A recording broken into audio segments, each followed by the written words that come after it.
Hi అండి. అందరికీ నమస్కారం. Welcome to my channel. ఈ వీడియోలో ఏపీ ప్రభుత్వ ఉద్యోగ పెన్షనర్ల పెండింగ్ సమస్యలపై సంచలన ప్రకటన ఇప్పుడే విడుదల. దీనికి సంబంధించిన పూర్తి వివరాలు వీడియోలో తెలుసుకుందాము. వీడియో అయితే ఎక్కడే కానీ స్కిప్ చేయకుండా ఎండ్ వరకు చూసేయండి. అప్పుడే ఇన్ఫర్మేషన్ పూర్తిగా అర్థమవుతుంది. అలాగే వీడియో చూస్తున్న ప్రతి ఒక్కరు వీడియోకి లైక్ చేయండి ఫ్రెండ్స్. ఈ వీడియోని తోటి ఉద్యోగ పెన్షన్ మిత్రులతో అయితే షేర్ చేయండి. కొత్తగా మన ఛానల్‌ని చూస్తున్నవారు ఇంకా ఎవరైనా సబ్స్క్రైబ్ చేసుకున్నట్లయితే వెంటనే మన ఛానల్‌ని సబ్స్క్రైబ్ చేసుకోండి. దీని ద్వారా నేను చేసే లేటెస్ట్ వీడియోస్ అన్నీ మీ వరకు రీచ్ అవుతాయి. ఇక ఆలస్యం చేయకుండా వివరాల్లోకైతే వెళ్ళిపోదాము. సో ఫ్రెండ్స్, ఇక విషయానికి వచ్చినట్లయితే ప్రజలందరూ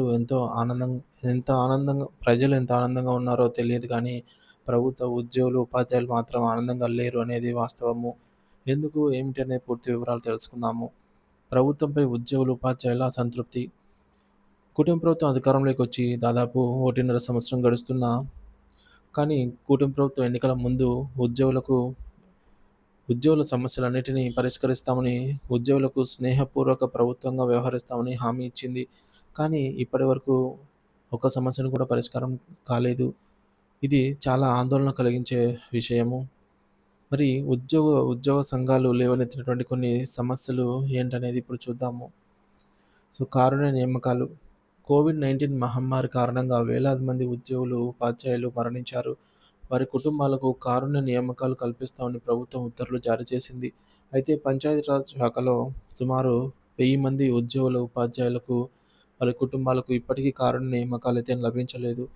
దీనికి అడ్డుగా ఉన్న మెమోను రద్దు చేసి వన్ టైమ్ సెటిల్మెంట్‌గానైనా సరే ఆ కుటుంబాలన్నిటినీ వెంటనే కారుణ్య నియామకాలు కల్పించాలని ప్రభుత్వాన్నయితే ఉద్యోగ సంఘాలు కోరాయి. కానీ ఇప్పటివరకు దీనిపైన ఎలాంటి చర్యలు కనిపించటం లేదు.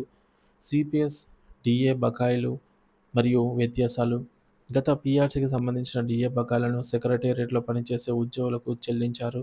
కానీ రాష్ట్రంలోని సుమారు 3.5 లక్షల మంది ఉద్యోగులకు, సో దాదాపుగా 3.5 లక్షల పైగా ఉన్న ఉద్యోగులకు, సిపిఎస్ ఉద్యోగులకు, ఉపాధ్యాయులకు ఈ డిఏ బకాయిలు ఇప్పటికీ ఇవ్వలేదు. సెక్రటేరియట్ ఉపాధ్యాయులకే ప్రభుత్వం పరిమితమా? రాష్ట్రంలోని ఇతర ఉద్యోగులకు, ఉపాధ్యాయులకు ఈ డిఏ బకాయిలు ఇవ్వాలనే ఆలోచన ప్రభుత్వానికి అసలు ఉందా? లేదా? అనే దానిపైన స్పష్టత ఇవ్వాలి.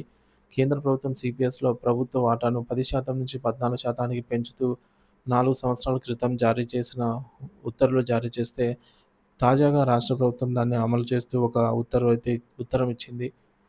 అయితే ఆ ఉత్తరం కేవలం ఐఏఎస్ అధికారులకు మాత్రమే వర్తిస్తుందని, మిగిలిన ఉద్యోగులకు, ఉపాధ్యాయులకు ఆ 14% ఎక్కడ అమలు చేస్తున్నట్టు గాని, లేదా చేస్తామన్నట్టు గాని పేర్కొనలేదు.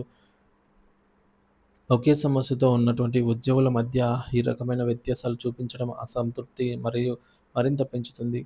పాత పెన్షన్ విధానం ఓపీఎస్ పునరుద్ధరణ. ఎన్నికల ముందు పాత పెన్షన్ విధానాన్ని పునరుద్ధరించే ఆలోచన చేస్తామని ప్రభుత్వం హామీ ఇచ్చింది. గత ప్రభుత్వం జీపీఎఫ్ విధానాన్ని తీసుకొస్తే, ఈ ప్రభుత్వం రాగానే జీపీఎఫ్‌ను అభ్యంతరకరంలో పెట్టి ఉద్యోగులను, ఉపాధ్యాయులను వీరికి అనుగుణంగా నిర్ణయం తీసుకుంటామని చెప్పారు. కానీ దీనికి సంబంధించి ఒక్క అడుగు కూడా పడలేదు ముందుకు. రాష్ట్రంలో ఉన్న సిపిఎస్ ఉద్యోగులకు, ఉపాధ్యాయులకు ఏ పెన్షన్ వర్తిస్తుందో నేటికీ స్పష్టత లేదు. పాత పెన్షన్ విధానాన్ని ఏ విధంగా పునరుద్ధరిస్తారు అనే దానిపైన కూడా ప్రభుత్వం స్పష్టత ఇవ్వాలి. 2004కు ముందు నియమితులైన 11,500 మంది ఉద్యోగులు, ఉపాధ్యాయులు ఉన్నారు. అందులో ముగ్గురు ఐఏఎస్‌లకు మాత్రమే ఈ పాత పెన్షన్ అమలు చేసి, మిగిలిన ఉద్యోగులందరినీ కూడా పెండింగ్‌లో పెట్టారు. దాదాపుగా 16 పెద్ద రాష్ట్రాలు, ఒక కే మన కేంద్ర ప్రభుత్వం కూడా పాత పెన్షన్ విధానాన్ని అమలు చేస్తున్న నేపథ్యంలో మన రాష్ట్రంలో కూడా అందరికీ పాత పెన్షన్ విధానాన్ని వర్తింపజేయాలని కోరుతున్నారు ఉద్యోగ సంఘాలు. సో ఇక పదవీ విరమణ వయసు పెంపుపై కమిటీ సిఫార్సులు. 60 సంవత్సరాల నుంచి 62 సంవత్సరాలకు పదవీ విరమణ వయసు పెంపుకు సంబంధించి సొసైటీల్లో, ప్రభుత్వ సంస్థల్లో 9థ్, 10థ్ షెడ్యూల్ కింద పనిచేసే వారికి వర్తింపచేయడానికి ముగ్గురు మంత్రులతో ఒక కమిటీ నియమించారు. కానీ ఆ కమిటీ ఇంతవరకు ఎలాంటి చర్యలు తీసుకోలేదు. పెండింగ్‌లో ఉన్న సొసైటీలు, కేంద్ర ప్రభుత్వ రంగ సంస్థలు, గురుకులాలు, అలాగే ఎంటీఎస్ టీచర్లు 1998 నుంచి 2008 పేరుతో రిక్రూట్ అయినటువంటి సుమారు 5,000 మంది టీచర్ల విరమణ వయసు కూడా 60 సంవత్సరాల నుంచి 62 సంవత్సరాలకు పెంచాలనైతే కోరుతున్నాము అని ఉద్యోగ సంఘాలు కోరటం జరిగింది. ఇకపోతే పీఆర్సీ, డీఏ బకాయిలు, ఇతర ఆర్థిక ప్రయోజనాలు. గతంలో మీరు చెప్పిన అంశాలన్నిటిని ఎప్పటిలోగా నెరవేరుస్తారు అనే దానిపైన స్పష్టత ఇవ్వాలి. ప్రధానంగా పీఆర్సీ కమిషన్‌ను నియమించాలి. 4 పెండింగ్ డీఏలను ప్రకటించాలి. పేరుకుపోయిన వేల కోట్ల బకాయిలను ఎప్పటిలోగా తీరుస్తారు, ఉద్యోగులకు ఎప్పటిలోగా చెల్లిస్తారనే దానిపైన కూడా ఒక రోడ్ మ్యాప్ ఇవ్వాలి. 2022 నుంచి రావాల్సిన సరెండర్ లీవ్‌లలో కొద్ది భాగం మాత్రమే చెల్లించారు. విరమణ పొందిన ఉద్యోగుల ఖాతాల్లో ఉన్న ఎర్న్డ్ లీవ్ ఎన్‌క్యాష్‌మెంట్ బకాయిలన్నిటిని కూడా వెంటనే తీర్చాలి.